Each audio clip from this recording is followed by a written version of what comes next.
अस्सलामुअलैकुम। उम्मीद है मेरी छोटी सी यूट्यूब फैमिली बिल्कुल खैरियत से होगी। अल्लाह पाक आप सबको अपने घरों में खुश आबाद रखे, सबके दस्तरखान हमेशा भरे रहें, आमीन। बहुत दिनों के बाद आप लोगों के साथ चिट चैट कर रही हूँ, बातें कर रही हूँ, बहुत अच्छा लग रहा है। वीडियोस क्यों शेयर नहीं कर रही, अपलोड क्यों नहीं कर रही, रीज़न सिर्फ़ और सिर्फ यही है कि एक गिल्ट है। पहले जो न्यू कमर्स हैं वीडियो पर, उन सबको मैं वेलकम कहती हूँ। प्लीज़ अगर आपको मेरी वीडियो पसंद आए तो सब्सक्राइब ज़रूर कर दिया करें, और अगर वीडियो को लाइक कर देंगे तो इससे मुझे थोड़ी सी मोटिवेशन मिलती है, वीडियोस आगे जाती हैं। और मेरे जो व्यूअरशिप है वो ज़्यादा से ज़्यादा पोर्शन कंट्रोल से रिलेटेड वीडियोस देखना पसंद करते हैं। स्पेशली जो मैं फुल डे अपने मील्स शेयर करती हूँ वो सबसे ज़्यादा पसंद किए जाते हैं, अप्रिसिएशन मिलती है, अच्छा लगता है। आजकल क्यों वीडियोस शेयर नहीं कर रही, सिर्फ यही रीज़न है कि मैं पोर्शन कंट्रोल को फॉलो नहीं कर रही। तो एक गिल्ट है कि मैंने जिस टॉपिक से रिलेटेड अपना चैनल स्टार्ट किया था, और जहाँ स्टार्ट नहीं किया था, काफ़ी अर्से के बाद मैं डिसाइड किया था, लेकिन मुझे जो इस चैनल पर ग्रोथ मिली थी वो सिर्फ पोर्शन कंट्रोल की वजह से मिली थी, क्योंकि मुझे जो देखने वाले हैं उन्हें इससे थोड़ी सी मोटिवेशन मिल जाती थी। आई थिंक डिफरेंट आइडियाज़ मिल जाते थे कि डाइट फूड सिर्फ फीका फूड नहीं हो सकता है, हम इसे अपनी मर्ज़ी से कुछ भी आपको जो फेवरेट डिश है आप उसे बस अपने पोर्शन के अकॉर्डिंग किस तरह से चेंज कर सकते हैं। मैं वो कोशिश कर रही हूँ और वो आप लोगों के साथ शेयर कर रही थी जो लोगों को पसंद आ रहा था। लेकिन आजकल मैं वीडियोस सिर्फ इसीलिए शेयर नहीं कर रही क्योंकि मैं ख़ुद पोर्शन कंट्रोल फॉलो नहीं कर रही। आई थिंक मैंने लास्ट 2-3 वीडियोस जो आप लोगों के साथ लॉन्ग वीडियोस शेयर किए हैं पिछले 1.5-2 महीने में, उसमें मैंने यही कहा है कि मैं फिर डीमोटिवेट हो गई हूँ। इंशाल्लाह आज से शुरू करूँगी। तो आज एक बार फिर मैं यही कह रही हूँ, होपफुली अल्लाह करे इस बार मैं कामयाब हो जाऊँ। एक्स्ट्रा वेट मैंने बिल्कुल भी पुट ऑन नहीं किया है माशाल्लाह से। पोर्शन कंट्रोल की सबसे अच्छी और ख़ास बात यही है कि आपके दिमाग में आप कुछ भी खाएं ज़रूर रहता है कि ये आपके पोर्शन से एक्सीड कर रहा है। तो आजकल मैं अपने पोर्शन से एक्सीड कर कर ही खा रही हूँ। दूसरा, मैं हेल्दी ऑप्शंस नहीं ले रही आजकल, बिल्कुल गैस नहीं है, 2-2 दिन तक बिल्कुल गैस नहीं होती है। तो ज़्यादातर वही होता है कि घर में जो फ्रोज़न आइटम्स हमने लेके रखे हैं, बाहर से फ्रोज़न पराठे या फिर कोई भी ऐसी चीज़, तो मैं हॉट प्लेट के ऊपर बहुत जल्दी जल्दी बस उन्हीं को कुक कर लेती हूँ। तो मैं मैदे का बहुत ज़्यादा इंटेक कर रही हूँ। जो भी मैं आप लोगों के साथ रेसिपी शेयर कर रही हूँ या वीडियो में जो दिखा रही हूँ, मैंने पीटा का पिज़्ज़ा तैयार किया है जो ऑलरेडी मैं आप लोगों के साथ रेसिपी शेयर कर रही हूँ, इसलिए मेरा फोकस रेसिपी पे नहीं है। मैं इसकी लिंक आप लोगों के साथ नीचे डिस्क्रिप्शन में मेंशन कर दूँगी, जिसमें मैंने पीटा पिज़्ज़ा की रेसिपी प्रॉपर तरीके से व्लॉग में बताई हुई है, तो आप चाहें तो वो भी देख सकते हैं। तो बस मैं वही बना रही थी, गैस नहीं थी। सुबह से मैरिनेट कर पैन के अंदर तमाम चिकन वगैरह रख दिया था कि थोड़ी देर मैरिनेशन हो जाएगी, मौसम ठंडा है इसलिए बाहर ही छोड़ दिया था। लेकिन जब 2 बज गए और बिल्कुल मुझे लग रहा था कि आज तो नहीं आने वाली है गैस, बहुत स्लो फ्लेम चल रही थी जिसमें कुकिंग बिल्कुल पॉसिबल नहीं थी, तो फिर मैंने फ़र्स्ट टाइम एयर फ्रायर के अंदर बोल के अंदर इस तरह चिकन डालकर इसे कुक किया है। ऑयल सिर्फ इतना ही ऐड किया कि थोड़ा सा बोल ग्रीस हो जाए। मैंने 15 मिनट्स के लिए इसे कुक किया है, बहुत छोटे चंक्स हैं, 180 डिग्री के ऊपर, और इन बिटवीन मैंने इसे थोड़ा सा पोजीशन इसकी चेंज कर ली थी, चम्मच घुमा लिया था ताकि चिकन अप डाउन हो जाए। इसके बाद मैंने बाकी की प्रिपरेशन स्टार्ट कर ली है। पीटा ब्रेड ली है, इसके ऊपर मैंने 1 टीस्पून के बराबर पिज़्ज़ा सॉस अप्लाई किया है। होममेड होगा ज़्यादा बेहतर है, उसमें ऑयल की क्वांटिटी कम होगी, लेकिन ये जो सॉसेज़ हैं इनमें इतनी कैलोरीज़ नहीं होती है, इसलिए इतना ज़्यादा टेंशन लेने की ज़रूरत नहीं है। कौन सा हमने बहुत ज़्यादा भर भर कर इसके अंदर सॉसेज़ ऐड किए हैं, सिर्फ 1 टीस्पून मैंने इसमें ऐड किया है।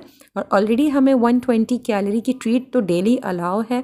तो बस ये आप लोगों के साथ थोड़ी बहुत बातें शेयर कर देती हूँ, इस तरह से मुझे भी रिमाइंड होता रहता है कि भाई यहाँ आपने अब बच कर रहना है, यहाँ गड़बड़ हो रही है।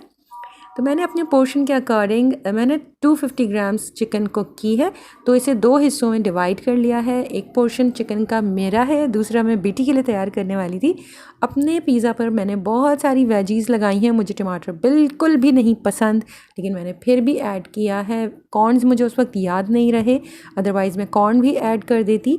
आप अपने पीटा ब्रेड को फुली लोडेड कर दीजिए वेजीज़ से, इस तरह आपका पेट बहुत अच्छी तरह से भर जाएगा। मैंने इसके ऊपर टमाटर, शिमला मिर्च और प्याज डाल दिए हैं। साथ ही मैंने सबसे लास्ट में ऊपर चिली फ्लेक्स और इटालियन हर्ब्स ऐड किए थे और इसे मैंने 180 डिग्री के ऊपर 10 मिनट्स के लिए एयर फ्रायर में ही कुक किया है। अब आप सोच रहे होंगे कि मैं मेन चीज़ यानी कि चीज़ के बारे में ही कोई बात नहीं कर रही, तो मैंने आज इसमें लो फैट चीज़ का इस्तेमाल किया है। मैंने स्लाइसेस लिए हुए हैं 30 ग्राम। अगर आप लो फैट चीज़ यूज़ कर रहे हैं तो वो आपका 1 पोर्शन डेयरी को कवर करता है। और मुझसे मिस्टेक ये हुई थी कि जब मैं इसमें चीज़ ऐड कर रही थी तो मेरे दिमाग में था शायद वो फ़ैट का पोर्शन है, इसलिए मैंने अपने लिए अलग से चीकू मिल्क शेक भी तैयार कर लिया था, जो कि जैसे ही मैंने एक सिप लिया है चीकू मिल्क शेक का तो मुझे याद आ गया था कि ये भी डेयरी का पोर्शन है और जो मैंने चीज़ ऐड की है पिज़्ज़ा में वो डेयरी के चार्ट में है। मोबाइल खोला, कंफर्म किया चार्ट्स देखकर, फिर मैंने अपना जो तकरीबन थोड़ा सा 1-2 सिप मैंने ले लिए थे चीकू शेक के, तो फिर मैंने उसे होल्ड किया, उसे फ्रिज में रख दिया था और शाम में चाय की जगह पर अपना चीकू मिल्क शेक मैंने एंजॉय किया था। बेटी के लिए जब मैंने पिज़्ज़ा तैयार किया है तो उसमें मैंने रेगुलर चीज़ जो चेडर मोज़रेला होती है वो भी ऐड की थी और टॉप पर उसने मेरा ये जो चीज़ स्लाइस है वो भी ऐड करवाया था। तो उसके पिज़्ज़ा में एक्स्ट्रा चीज़ था, लेकिन हमें क्योंकि पोर्शन कंट्रोल को फॉलो करना है तो मैंने अपना पिज़्ज़ा या पीटा पिज़्ज़ा जो है वो अकॉर्डिंग टू पोर्शन कंट्रोल ही बनाया है। बस मिस्टेक मुझसे यहाँ पर मिल्क शेक की हो गई थी, जो मैंने अल्लाह का शुक्र है कि खाते खाते याद आ गया था और मैंने रख दिया था, जिसे मैंने शाम में कंज्यूम किया था। मिल्क शेक बनाने के लिए मैंने यहाँ पर 1 पोर्शन लो फैट मिल्क का लिया है। इसमें 200 ml मिल्क होता है। मैंने फुल टेट्रा पैक इसके अंदर डाल दिया था। साथ ही चीकू 80 ग्राम्स हमारा 1 पोर्शन फ्रूट को कवर करता है।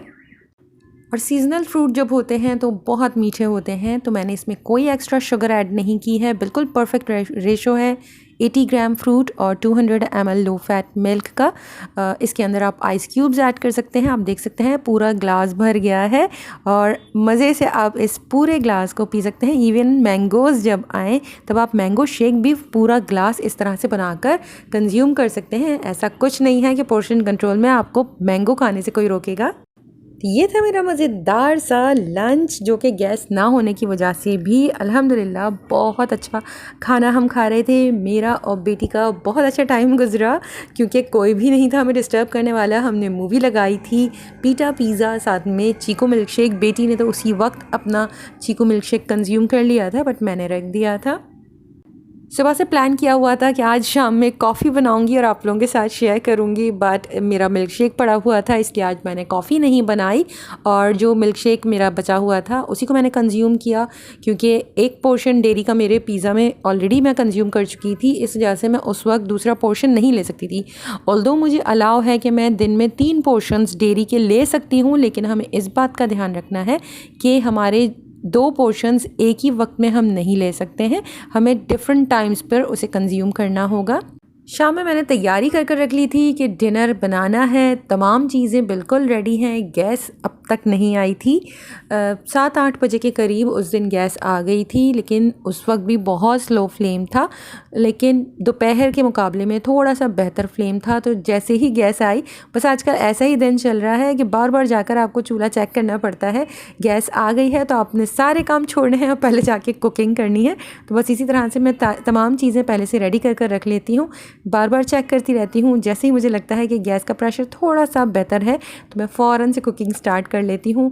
तो मैं 5 पोर्शंस के मुताबिक चिकन कटाकट तैयार कर रही थी। चिकन कटाकट में यूजुअली मैं थोड़ी सी बड़ी साइज़ की चिकन की बोटियाँ लेती हूँ और उससे बाद में जब आप कटाकट करते हैं तो वो स्मॉल बिट्स साइज़ में कन्वर्ट हो जाती है। बट आज मैंने यहाँ पर चिकन को पहले ही बहुत ही छोटे छोटे पीसेस में कट कर लिया है, क्योंकि ऐसा कुछ प्रेशर गैस का है नहीं कि मैं इसे प्रॉपर तवे के ऊपर कटाकट कर सकूँ, क्योंकि उसमें आपको फ्लेम थोड़ी सी हाई चाहिए होती है। तो सबसे पहले पैन में मैं हमेशा 5 पोर्शंस के हिसाब से खाना तैयार करती हूँ। तो मैंने 5 टीस्पून ऑयल ले लिया। ऑयल में सबसे पहले मैंने लहसुन अदरक क्रश कर कर ऐड किया है। तमाम चीज़ें मैंने आज बारीक चॉप की हैं, किसी भी चीज़ का पेस्ट ऐड नहीं किया है। थोड़ा सा सौते करने के बाद एक बड़े साइज़ का प्याज चॉप कर कर ऐड कर दिया था। उसे बस इतना ही कुक करना है कि वो सॉफ्ट हो जाए, उसका कलर चेंज नहीं करना। इसके बाद मैंने इसमें चिकन ऐड कर दिया है, बिल्कुल छोटे चंक्स लिए हुए हैं, वो ऐड किया। उसे कुछ देर के लिए कुक करने की कोशिश की कि एटलीस्ट वाइट हो जाए, उसका कलर चेंज हो जाए। ये फ्लेम बहुत स्लो है, कुकिंग थोड़ी सी प्रॉब्लम करती है। कुछ देर कवर कर कर छोड़ दिया था मैंने कि शायद अंदर स्टीम बन जाए, उससे थोड़ी प्रॉपर कुकिंग हो जाए। लिड हटाकर मैंने इसके अंदर हरी मिर्चें डाली हैं चॉप की हुई, नमक डाला है, रेड चिली पाउडर 1 टीस्पून, तलहार मिर्च पाउडर 1 टीस्पून। तमाम चीज़ों को बहुत अच्छी तरह से भूनने की कोशिश कर रही हूँ। आप देख सकते हैं कि कोई ख़ास प्रेशर नहीं बन रहा है या स्टीम नहीं बन रही है पैन में, गैस का प्रेशर बहुत कम है। आखिरकार 2 मिनट बाद मैंने इसके अंदर टमाटर डाल दिए हैं, 2 से 3 टमाटर हैं जिन्हें फ़ाइन चॉप कर कर ऐड कर दिया है। इसे भी अच्छी तरह से मिक्स किया और फिर मैं कवर कर कर इशा की नमाज़ पढ़ने बैठ गई थी। नॉब फुल खुली हुई होती है लेकिन गैस का प्रेशर बिल्कुल लो होता है। नमाज़ पढ़ने बैठ गई थी इसी उस पे कि जब तक नमाज़ पढ़ूँगी तो इसकी कुकिंग कंप्लीट हो जाएगी, बट बीच में फ्लेम थोड़ी सी हाई हो गई थी, प्रेशर बढ़ गया था तो बिल्कुल जलने वाला था खाना, लेकिन मैं अल्हम्दुलिल्लाह टाइम पर पहुंच गई थी। तो फिर मैंने फ्लेम को थोड़ा सा कम किया, इसके अंदर दही ऐड की है, हरा धनिया चॉप कर कर ऐड किया, कसूरी मेथी हाथों से क्रश कर कर ऐड की और सबसे लास्ट में कटाकट मसाला ऐड किया है। ये मेरा होममेड मसाला है, ये ऑलरेडी मैं आप लोगों के साथ शेयर कर चुकी हूँ। इसकी भी लिंक मैं डिस्क्रिप्शन में मेंशन कर दूँगी अगर मुझे याद रही। तमाम चीज़ें ऐड करने के बाद दोबारा से इसे कवर किया बहुत स्लो फ्लेम के ऊपर। अब इसे कुछ देर के लिए कुक होने के लिए छोड़ना है। अदरवाइज़ जैसे ही आप ये तमाम चीज़ें ऐड करते हैं इस पर आपको तवे में डालना है, तमाम चीज़ों को तेज़ आंच के ऊपर कटाकट करें इसका और बहुत ही मज़ेदार सा चिकन कटाकट एंजॉय कर सकते हैं। तो मैं अब आप लोगों को अपना डिनर का प्लेटर दिखा रही हूँ। मैंने 1/4 प्लेट में आप देख सकते हैं चिकन कटाकट लिया है। ये मेरा 1 पोर्शन है क्योंकि मैं पैन के अंदर ही अंदाज़न 5 हिस्सों में खाने को डिवाइड कर लेती हूँ और अपने हिस्से का मैं पोर्शन अपनी प्लेट में निकाल लेती हूँ। साथ ही मैंने 70 ग्राम्स की होल व्हीट फ्लावर की रोटी ली है जो मेरा 2 पोर्शन कार्बोहाइड्रेट्स है। थोड़ी सी दही ली है जो कि बिल्कुल 1/4 या हाफ़ पोर्शन डेयरी होगी, 1/4 पोर्शन डेयरी है। और वेजीज़ ले ली हैं और ज़्यादा लेनी चाहिए थी, बट अभी मैंने सिर्फ इतनी ही कंज्यूम की थी। जब इस तरह से मैं खाना बनाकर आप लोगों के साथ प्लेटर शेयर करती हूँ और फिर खाती हूँ तो यकीन माने उसकी सेटिस्फेक्शन कुछ अलग ही होती है कि आज मैंने बेहतर खाना खाया है। आप लोगों को भी कुछ ऐसा ही फ़ील होता है जब आप लोग पोर्शन कंट्रोल को प्रॉपर तरीके से फॉलो करते हैं? तो ज़रूर मुझे कमेंट में बताइएगा। और आप लोगों ने पोर्शन कंट्रोल को कंटिन्यू रखा हुआ है या नहीं, आप लोगों को इससे कुछ रिज़ल्ट पॉजिटिव मिल रहे हैं या नहीं, ज़रूर शेयर कीजिएगा। तो आज मेरे डिनर प्लेटर में 1 पोर्शन प्रोटीन, 1 टीस्पून ऑयल की सूरत में 1 portion fat, whole wheat flour की रोटी, 2 पोर्शन कार्बोहाइड्रेट्स के बराबर, दही है बहुत थोड़ा सा डेयरी की फॉर्म में और वेजीज़ हैं। तो परफेक्ट प्लेटर है। सिर्फ फ्रूट मिसिंग है। आप चाहें तो अपने डिनर के बाद कोई फ्रूट ले सकते हैं। हम दिन में 3 फ्रूट कंज्यूम कर सकते हैं। 80 अगर सीजनल फ्रूट ले रहे हैं आप तो 80 ग्राम्स ईच फ्रूट होना चाहिए। अगर ड्राई फ्रूट ले रहे हैं तो तकरीबन अगर स्मॉल साइज़ के जो रेजन्स वगैरह होते हैं तो वो 1 टेबल स्पून हमारा 1 पोर्शन फ्रूट का होता है। और अगर हम बड़े साइज़ के ड्राई फ्रूट्स ले रहे हैं लाइक खजूर, छुआरे वगैरह, खुबानी वगैरह, तो वो आप 2 या 3 डिपेंड करता है उसकी साइज़ के ऊपर, वो आपका 1 पोर्शन फ्रूट को कवर करता है। डिनर के बाद हस्बैंड आते हुए मेरा पार्सल लेकर आए थे क्योंकि मैं ऑनलाइन जो ऑर्डर्स करती हूँ वो कहीं और पार्सल ड्रॉप करवाती हूँ। तो ये मेरा पार्सल आया हुआ था और हस्बैंड ऑफिस से वापसी पर लेते आए थे। तो डिनर के बाद बेटी से कहा था कि इसे खोलते हैं क्योंकि मैं बहुत ज़्यादा एक्साइटेड थी। मैं आप लोगों को बताया है बहुत दफ़ा कि मेरे हाथ में जब भी पैसे आते हैं तो मैं जो शॉपिंग करने में जो मुझे खुशी होती है, ना ही वो ज्वेलरी है, ना कपड़े हैं, ना मेकअप है, मुझे स्किन केयर के ऊपर अपने इन्वेस्ट करने में मज़ा आता है। और दूसरा किचन गैजेट्स, कोई भी किचन गैजेट्स आते हैं किचन में नए तो मुझे बहुत ज़्यादा खुशी होती है। तो इस बार भी मुझे पेमेंट मिली थी कहीं से तो मैंने फिर ये किचन गैजेट्स ऑनलाइन ऑर्डर किए हैं। तो बस वही खोल रही थी और दुआ कर रही थी कि अल्लाह करे कि तमाम चीज़ें सही निकल आएँ क्योंकि मैंने काफ़ी बड़ी अमाउंट इन्वेस्ट कर दी थी। इसमें मेरे बहुत अच्छी खासी स्किन केयर प्रोडक्ट्स आ सकती थी, लेकिन होपफुली ये तमाम चीज़ें अच्छी रहें। मैं इस तरह की चीज़ें हमेशा ज़्यादातर चाइना से डायरेक्ट अली एक्सप्रेस के थ्रू मंगवाती हूँ। इस बार मैंने यहीं से ये परचेज़ किया है क्योंकि पर्सनली मेरा एक्सपीरियंस चाइना से जब मैं मंगवाती हूँ तो बहुत सेटिस्फाइड रहती हूँ, बहुत बेहतर क्वालिटी की चीज़ें मिलती हैं। लेकिन वही सेम प्रोडक्ट जब मैं यहाँ से परचेज़ करती हूँ तो मुझे लगता है कि उसकी क्वालिटी वैसी नहीं है। तो बस थोड़ा सा डर लग रहा था, तो अब मैं आप लोगों को बताती हूँ कि मैंने क्या क्या लिया है। ये है छोटू सा चार्जेबल चॉपर। इसको ख़रीदने का पर्पस था लहसुन अदरक जो मैं डेली बेसिस पर या तो ग्रेट कर रही होती हूँ या नाइफ़ की हेल्प से चॉप कर रही होती हूँ। तो ये छोटू सा किचन हैमर चॉपर जो है वो इस पर्पस के लिए मैंने परचेज़ किया था। मैं लास्ट 2 मंथ से अली एक्सप्रेस पर ये सर्च कर रही हूँ। वहाँ पर जब आप ये परचेज़ करेंगे तो उनके पास इसमें उन्होंने ज़्यादा अटैचमेंट्स दी हुई हैं, यानी बीटर की अटैचमेंट भी साथ में होती है और जो डो मेकर की जो अटैचमेंट होती है वो भी इसके साथ है। और समटाइम्स कुछ जगहों पर आपको ब्रश साथ मिलेगा जो कि इस रोटेटिंग पार्ट के साथ जब आप कनेक्ट करते हैं तो वो रोटेटिंग ब्रश बन जाएगा। ये चार्जेबल प्रोडक्ट है, बहुत छोटू सी है, बहुत क्यूट सी है, मुझे बहुत पसंद आई है। मैंने ये प्रोडक्ट 1900 में परचेज़ की है अली एक्सप्रेस पर। आई थिंक ये सेम प्राइस में अवेलेबल है और इसके अटैचमेंट्स भी ज़्यादा हैं अगर आप लोग ऑर्डर करना चाहते हैं, लेकिन मुझे वहाँ पर इस प्रोडक्ट में फ्री शिपिंग नहीं मिली है। इस वजह से मैंने अली एक्सप्रेस से इस बार परचेज़ नहीं किया और यहीं से परचेज़ किया है, क्योंकि जो शिपमेंट वहाँ पर लग रही है वो तकरीबन इसकी प्राइस के बिल्कुल इक्वल है। तो मतलब इसका रेट फिर मेरे लिए डबल हो जाता। मैंने इस वजह से इसे यहीं से परचेज़ कर लिया। हो सकता है कि कुछ अरसे में अली एक्सप्रेस पर इस प्रोडक्ट पर भी फ्री शिपिंग आ जाए, अदरवाइज़ यहाँ से भी परचेज़ किया जा सकता है। फ़िलहाल मुझे ये बहुत अच्छा लग रहा है, लेकिन प्रॉपर रिव्यूज़ तो कुछ दिनों बाद ही आप लोगों के साथ शेयर कर सकूँगी। इसके अलावा बेटी ने पोर्टेबल जूसर ये ब्लेंडर मंगवाया हुआ था, तो बस वो इसे देखकर इतनी एक्साइटेड हो गई थी कि उसने फ़ौरन ही चीकू पील किए थे और चीकू मिल्क शेक ट्राई कर रही थी। अब इसमें स्मूदीज़, मिल्क शेक्स, स्पेशली उसने ये अपने कॉफ़ी के लिए मंगवाया है। डेली शाम को वो अपने लिए फ्रॉथी कॉफ़ी तैयार करती है, तो उसने इसीलिए परचेज़ किया है कि इसके अंदर अपनी कॉफ़ी के इंग्रेडिएंट्स ऐड कर देगी और इस तरह से फ्रॉथी कॉफ़ी तैयार हो जाएगी। तो जब भी वो बनाएगी तो इंशाल्लाह वो भी आप लोगों के साथ शेयर करूँगी।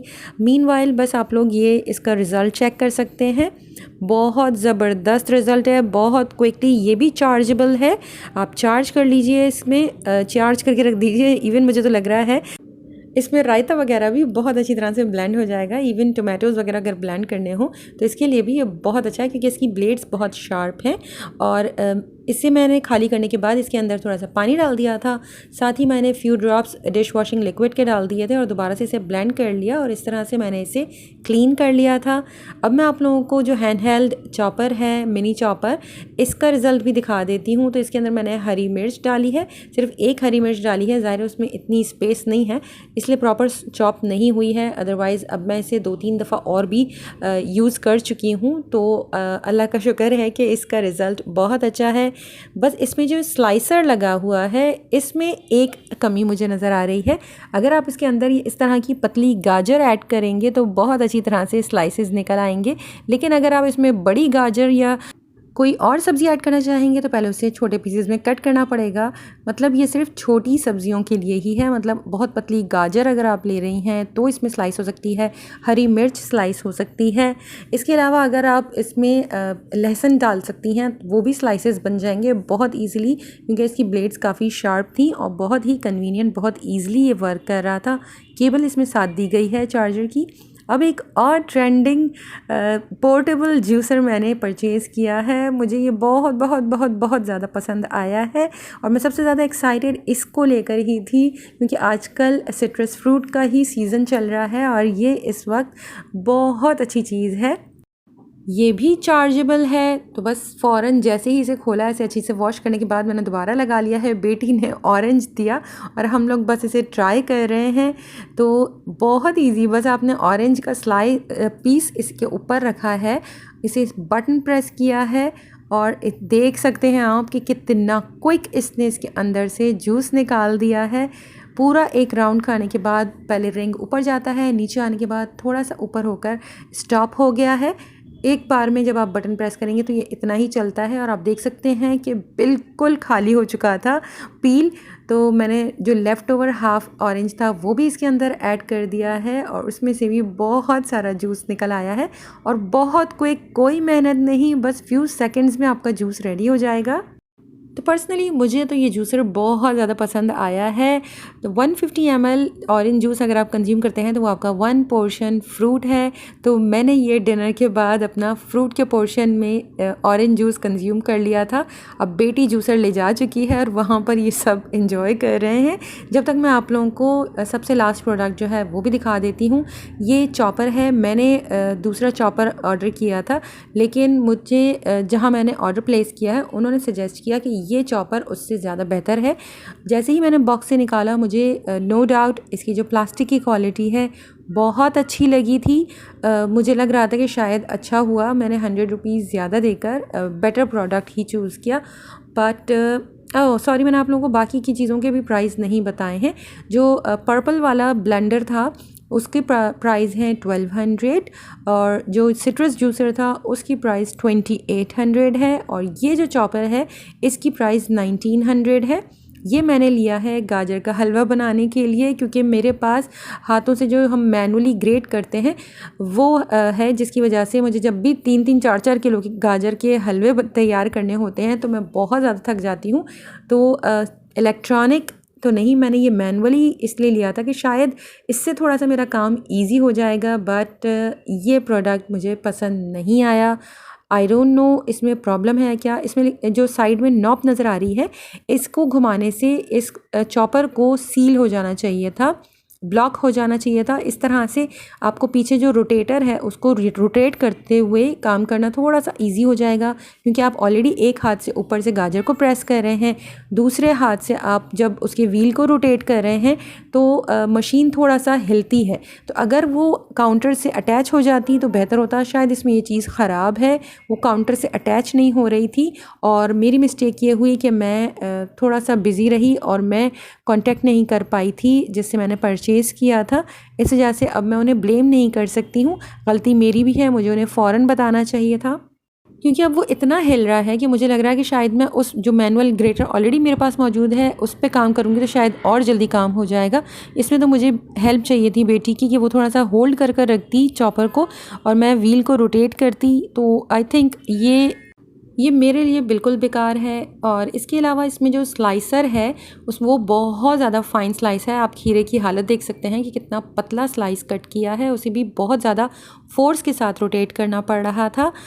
पोटैटो चिप्स बनाने के लिए तो बहुत अच्छा है ये स्लाइसर, क्योंकि बहुत फ़ाइन स्लाइसेस कट कर रहे हैं। लेकिन मैंने इसके अलावा ऑलरेडी एक स्लाइसर परचेज़ किया हुआ है जो मुझे 350 रुपये का मिला था, ब्रूनो का आई थिंक, और उसमें बहुत फ़ाइन पोटैटो स्लाइसेस बन जाते हैं और बहुत क्विक काम हो जाता है उसमें। इसमें बहुत मेहनत और बहुत टाइम वेस्ट हुआ है, तो मेरे लिए तो ये बिल्कुल नो वाला केस है। तो आज के लिए बस इतना ही। इंशाल्लाह जल्द दूसरी वीडियो के साथ मिलूँगी। अपना बहुत ख्याल रखिएगा, मुझे दुआओं में याद रखिएगा। अल्लाह हाफ़िज़।